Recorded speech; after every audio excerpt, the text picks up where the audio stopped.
Watermarks that are displayed on a document tell the reader who owns the document or whether the contents are confidential. In this video, I'll demonstrate how you can add a watermark to many PDFs at once using PDFelement. First of all, let's open a PDF document on the Welcome screen. Then navigate to the Tool tab and select Batch Process and the Add Watermark tool. Add the PDF documents you want to add watermarks to by using the Add button, or drag and drop them into the pop-up window.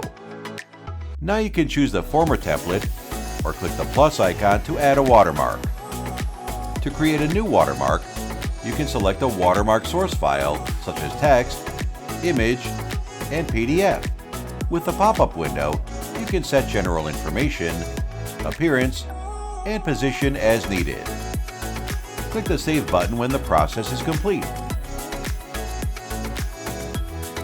Then choose a location to save your files to and apply the watermark template to your PDF documents. Now you will see that all your PDF documents will display the watermark you created.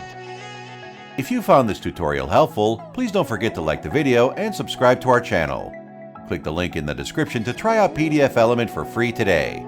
Plus, check out the rest of my videos for other useful ways to improve your daily routine working with PDFs. Thanks, and see you next time!